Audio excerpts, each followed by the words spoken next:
All right, let's go over this review. This is our second review for the Unit 5, which is probability, okay? So you had to do the odds and then the evens separately this week. It was a pretty light workload this week. We've just been reviewing, playing games, lots and lots and lots of review the last couple of weeks, okay? So number 1, Jackie spins a spinner with red, blue, and yellow sections. So think of a spinner like from a board game. They're round, and it's going to be like the peace symbol because it's divided into 3 sections. One section is red, one section is blue, one section is yellow, okay? The 3 outcomes are equally likely. She spins the spinner twice.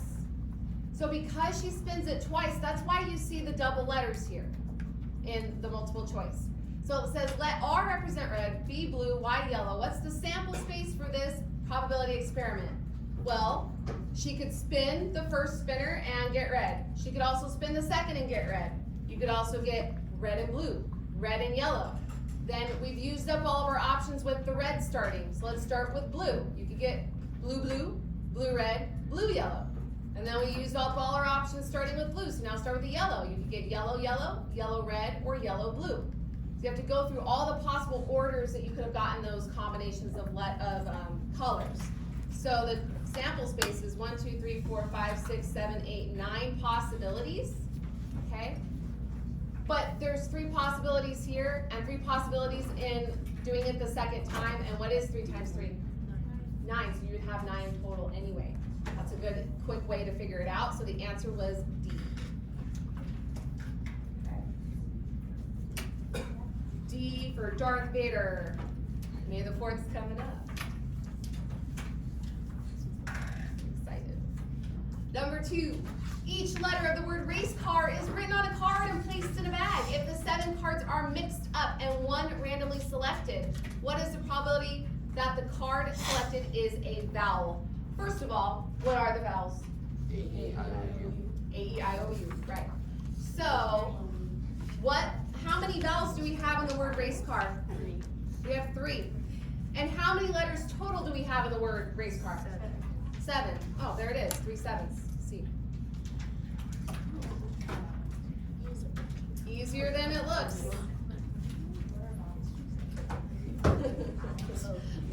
What are vowels? Number 3.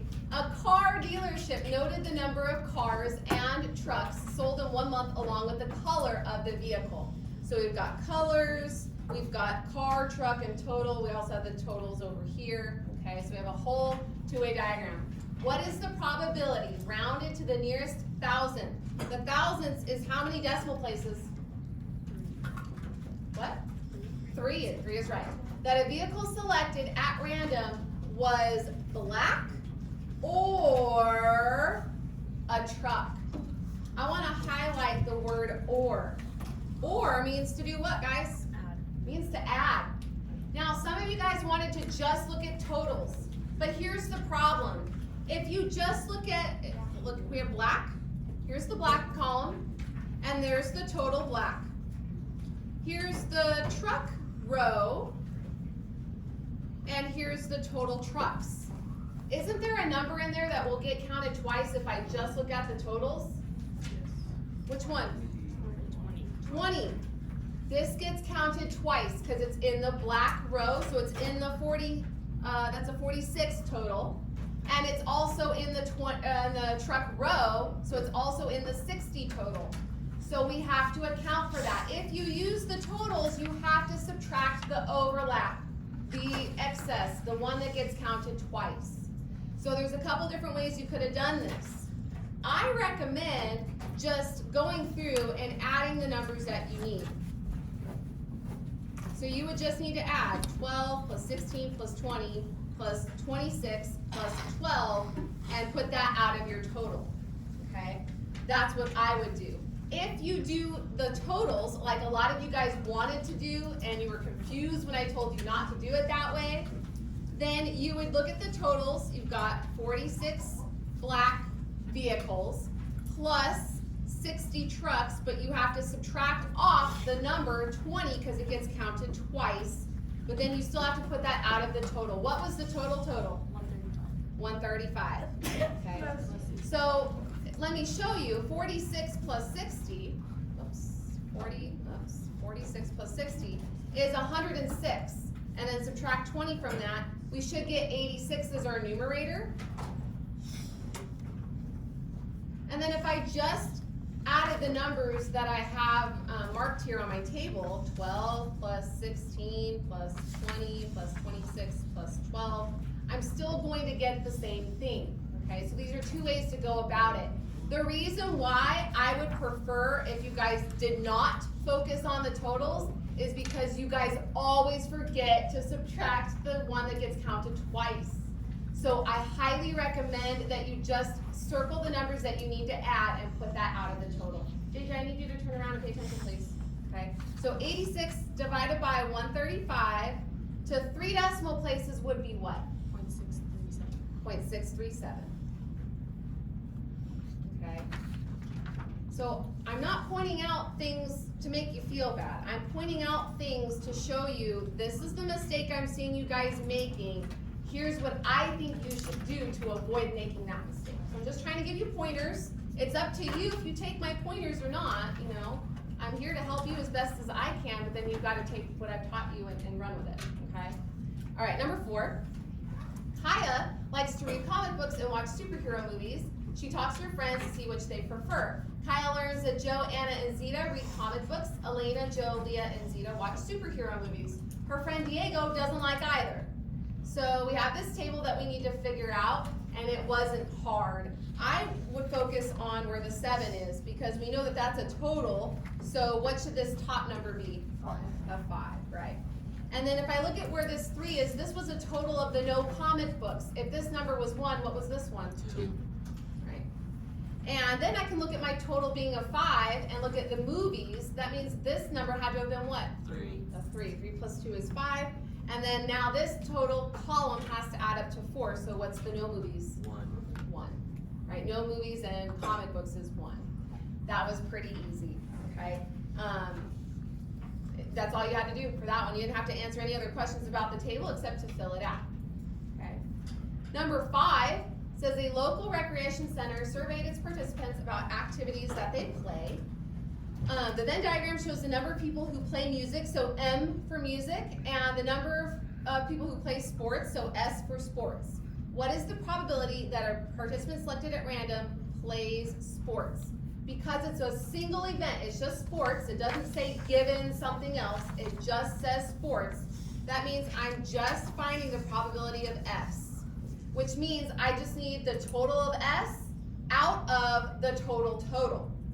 So first, let's find the total of S. What numbers are in the S bubble? 62 and 198. 62 and 198. And you guys always ask me if it's just the 198 or just the 62 or both.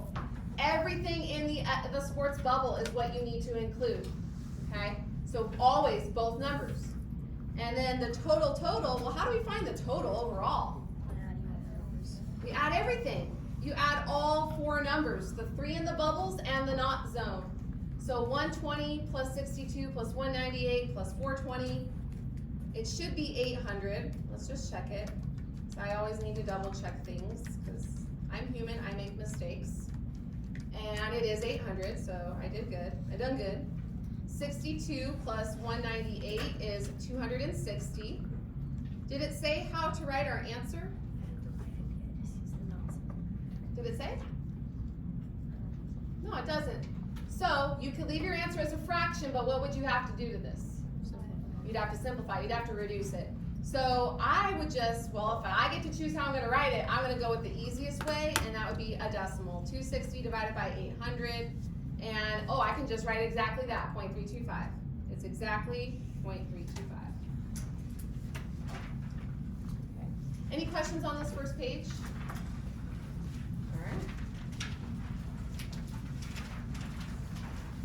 Number 6. This is a Venn diagram, obviously, and you need to determine which notation represents the shaded area of the Venn diagram. So, what part isn't shaded? A, but is it all of A? No. No, it's only part of A. It's the part of A that's not the overlap, okay? So we have to think of what that means. Obviously, since A is not shaded, or most of A is not shaded, that means A complement. And we see A complement in A, B, C, and D. So we've got that, okay? But we need to decide, is it B complement? No, because B is shaded, so it's including B. So we know already that it can't be B, it can't be D, because that doesn't make sense, okay? Because B is shaded, so it's not B complement. That means outside of B would be shaded, not the inside, okay? So that means we're down to A and C. So if you look at A, the upside down U, what does that mean? And the upward facing U, what does that mean? Or. So we have to think about that. And means it has to be both. So A complement, is it everything outside of A and B? Is everything outside of A? No, because of this overlap part, it's not this one. Because and means it has to be two things that happen at the same time. Well, this part is not happening in A complement, so you can't include it. So for this to be and, that means only the not zone.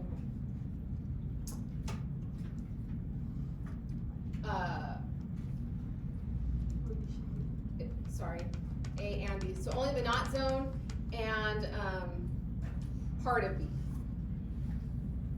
Okay, part of B. If it were the and, then it wouldn't include this part right here. Okay. It's this one, obviously, because of the word or. What does or mean to do? To add. So it's not A, but then we're adding in B. So because we're adding in B, then we get to include that part that's the overlap that we technically should exclude if it were and, but because it's or, we get to add it in, okay? So that's why it is the C versus the A, okay? It's really close. It's a difficult one to explain, but does it make sense? You guys understand me? No? Yes? So if it's not shaded, then that means it's not included? Yes. So A wasn't shaded, right? So that means A complement, right? We all understand that part, right? Okay. So we look at B. B is all shaded. The whole not zone is shaded, right? So that means that we're looking at everything outside of A and everything in B, okay? Now, this and means when we have, say, a Venn diagram, you want just A and B, right? That means it's both that happen at the same time. And means both. So it has to be the only part where they both occur. If I were to say and, what this one would look like, I have A and I have B. I want A complement, so that's everything outside of A. Everything outside of A is the not zone, right? And B. The only thing in common with that would just be the part of B that is not in A. That's what the and means, okay? Or means I get to include that overlap part because I get to add it in. Does that make a little bit better sense? Okay. Whew, you guys are freaking out a little bit. That one was hard. That's hard to explain, so I hope I did it justice, okay? All right, number 7. A survey of people's leisure activities was taken in Capital City.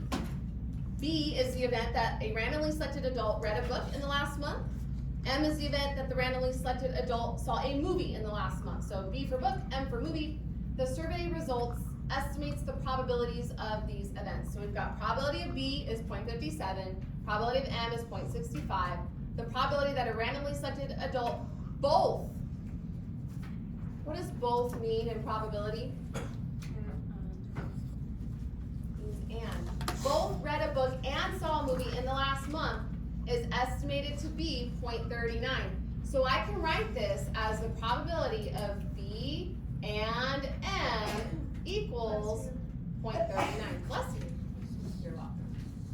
That's important because then we can see what we need to answer. It says, what is the probability that a randomly selected adult either read a book or saw a movie in the last month?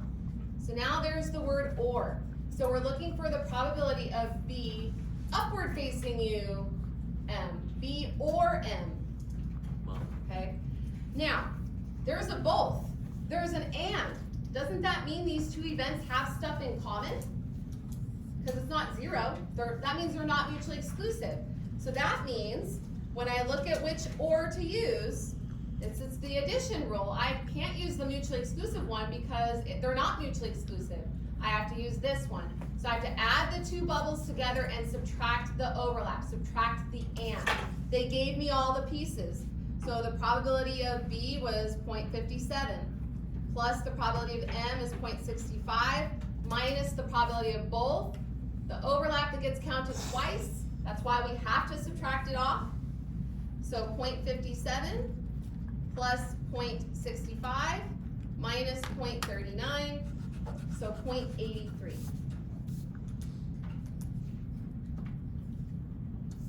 Okay. All right, so there's that one. Any questions on 7?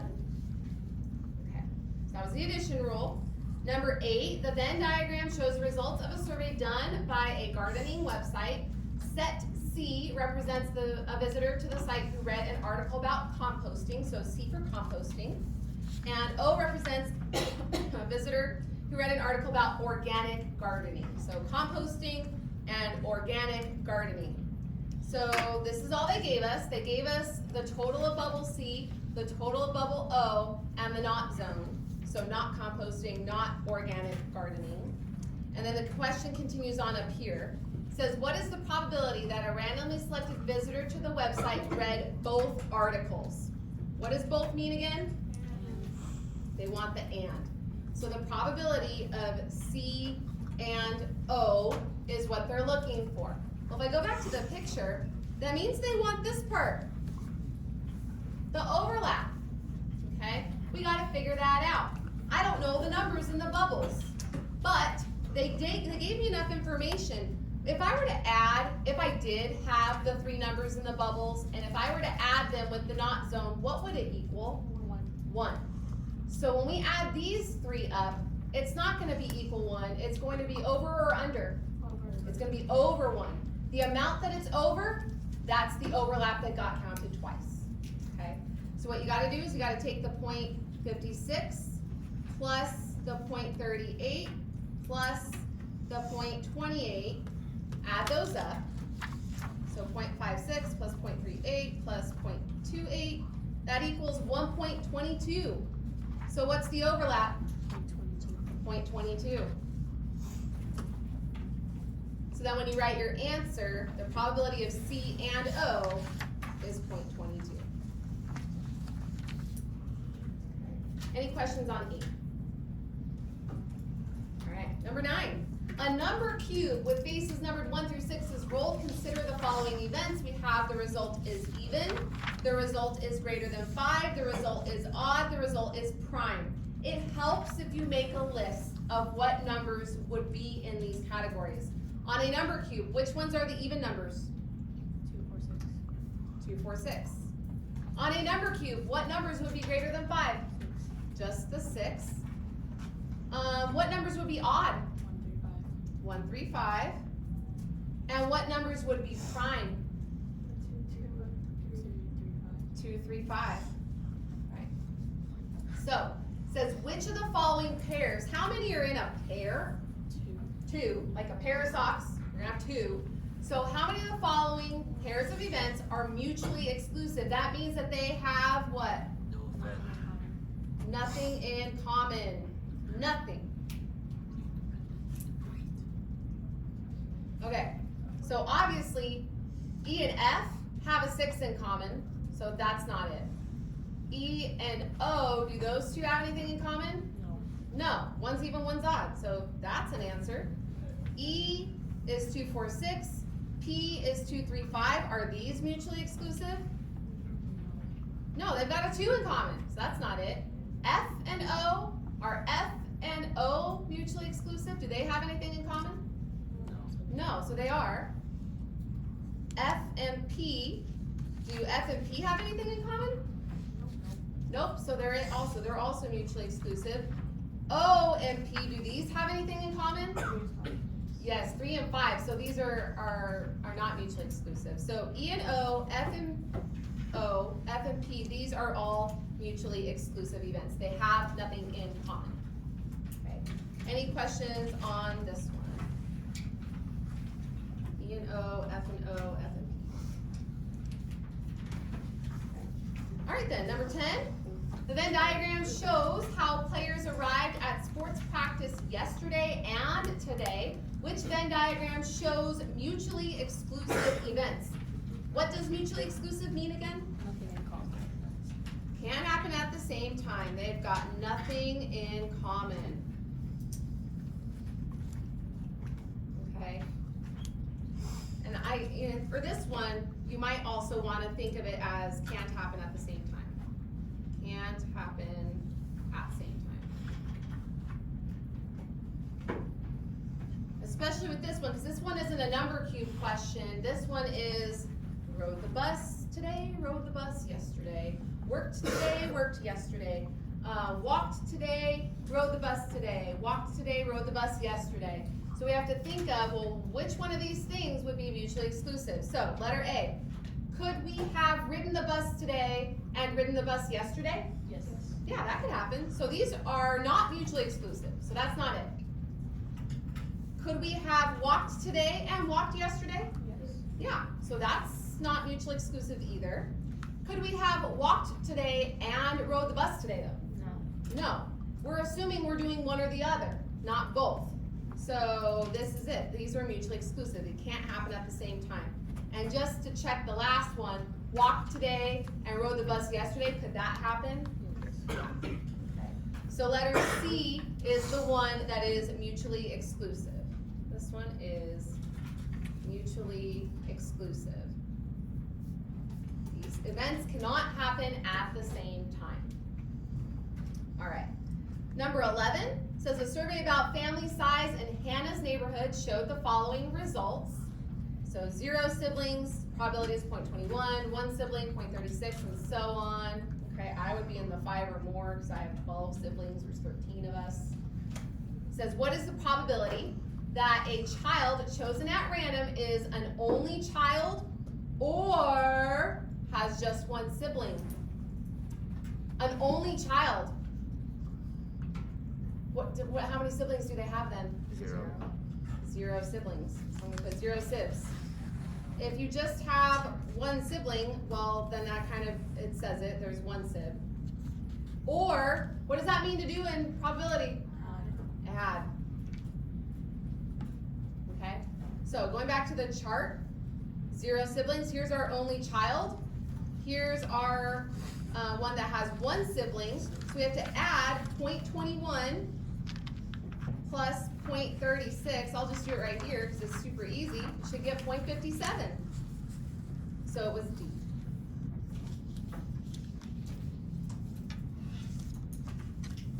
Any questions on number 11? Number 12, the Venn diagram shows relevant probabilities for orders made at a local shop where P represents orders placed in person, so P for placed in person, and C represents orders that were paid for with a credit card, so C for credit card. All right, so is this a counting Venn diagram? No, it's already in decimal form, so these are probabilities. It's a probabilities Venn diagram, and it says it up here also, okay? If an order paid for by credit card was selected. So we know something about what's being selected. We know that it was paid for by a credit card. So isn't that given information? Yes. What is the probability that the order was placed in person? So it says enter a response. This used to be an online question. Round to the nearest tenth, so that's 1 decimal place. So it's a given situation. So it's probability of something given something. We were given that the order was paid for by a credit card, so we were given the C. We need to find placed in person, given, paid for with a credit card. So P given C. Where does the given information go? The bottom. In the bottom, in the denominator. Notice I traced all of bubble C.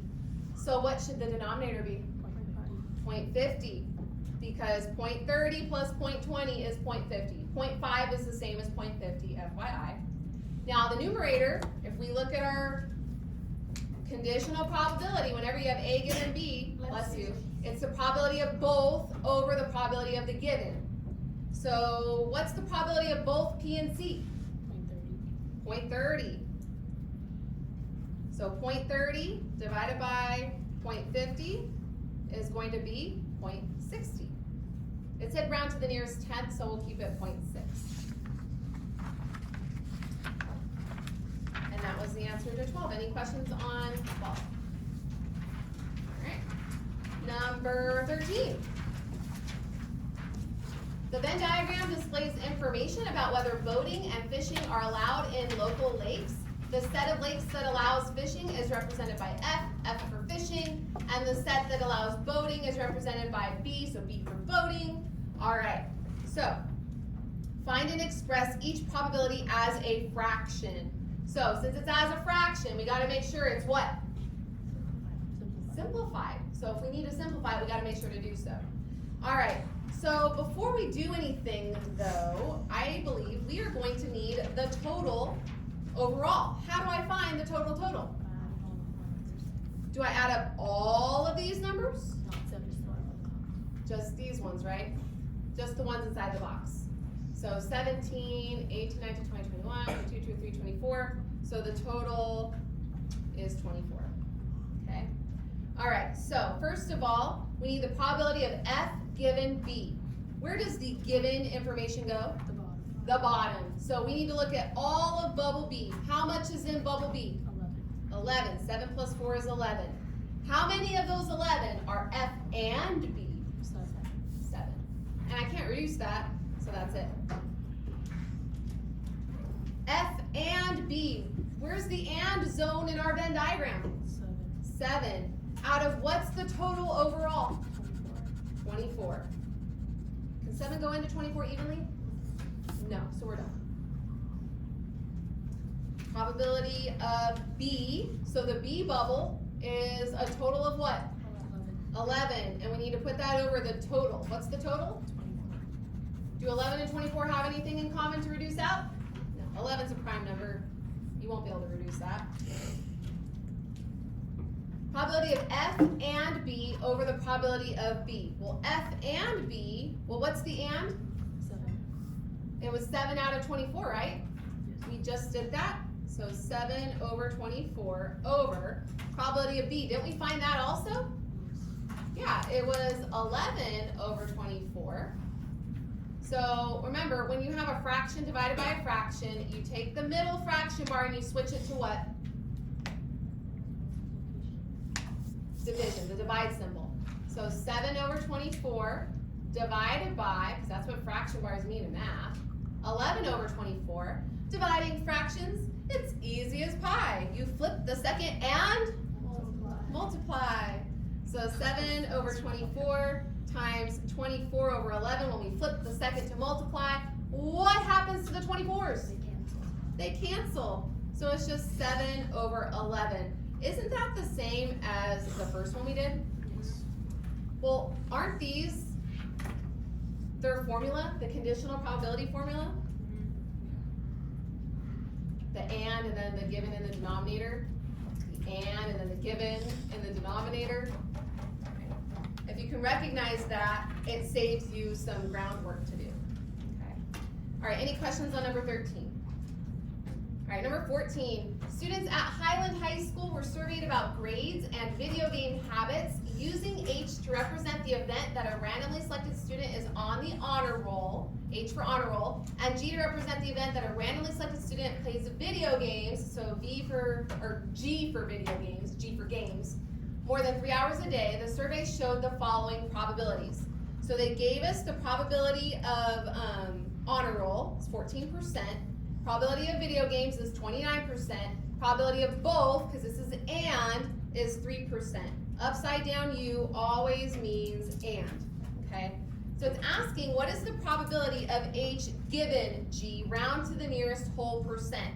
I recommend on a problem like this, yes, it is multiple choice, it continues up here. I recommend doing it yourself, and then pick the one that matches your answer. So the probability of H given G, it should equal, well, where does the given information go? The bottom. G was 29% as a decimal, that's 0.29. The top has to be H and G. Didn't they give us that? Yes. What's 3% as a decimal? 0.03, right. So 0.03 divided by 0.29 is to the nearest hundredths, that's 0.10. So approximately 0.10 or 10%. So now we know what it should equal. It should be 10%, and B is the only one that does that, and it is set up exactly how we set it up.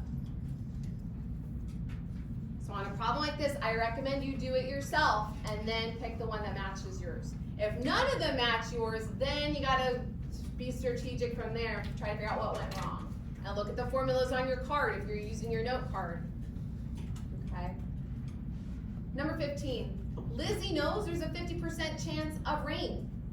If it doesn't rain, there's a 90% chance she will go to the movies. If it does not rain, there is a 30% chance she will go to a movie. The tree diagram models the situation. R represents rain, R complement represents no rain, M represents going to the movie, M complement representing not going to a movie. So we've got our tree diagram here. Let's finish it off. Each pair of branches always adds up to what? 1. So if we have a 50% chance of rain, not raining is what? 0.5 as well. That adds up to 1. If we have a 0.9 chance of going to the movies, what's our chance of not going? 0.1. And our chance of going to the movies is 0.3. What about not going to the movies down here? 0.7. We need that. It says if it does rain, so we know it's raining, so we know we're going down the rain branch. What is the probability that Lizzie will not go to the movies, go to a movie? Well, doesn't that end right here at 0.1? We know it's raining, and we're trying to find the probability of not going to a movie, so this is technically a given information. Isn't this given? We know it's not raining, okay? So, I believe, what is this number 15? Oh yeah, I have the odds up there, never mind, or the evens up there. So this is given, so we know that it's raining. So I'm talking to myself. So the R comes after the given, and she's not going to the movie, so that would be M complement, right? When we learn Venn diagram, or not Venn diagrams, tree diagrams, this leads us, this is our roadmap. It leads us to our destination. So wherever we end up, that's the answer. So 0.1. Okay. If it said, what is the probability that it rains and she doesn't go to the movie, then you would have to multiply. But because it tells us it is raining, if it does rain, then that means that's the given information, so we have to follow the branches, okay? So we have to look at the wording. The wording can be a little bit tricky sometimes, as you know, as you've experienced in this unit, okay? Just gotta carefully read things. You can't skim these. Number 16, the last one, the tree diagram models the situation, C representing the cousin coming to visit, C complement represents cousin not coming to visit, F going to the fair, F complement not going to the fair. All right, C complement, what's the missing value on this branch? F complement, what's this missing value? 2. And then the other F complement? 0.6. Okay. What is the probability that Felipe's cousin does not visit? Oh, look at that. And Felipe goes to the fair. And means to do what? Multiply. So Felipe's cousin does not visit, so that's the 0.3. And Felipe goes to the fair, that's the 0.4 branch. So to find both, that's 0.3 times 0.4, well that should be 0.12, because 3 times 4 is 12. Okay. Your test tomorrow has also 16 questions on it. Okay, it's the same length as this review, same type of questions, okay? All of those things that we have written down on the index card, we used everything on here, didn't we? So you're gonna need all of this on there. I will have that up on the board, but it's nice to have it right in front of you so you can see it, right? So you don't have to second guess something in case you can't read it very well, you know, so try to have this with you. You can add whatever else you can fit on there, that's fine. If you wanna put examples on there, that's okay, but you have to make sure to staple this to your test if you're using it on the test. Are there any questions? Did you press stop?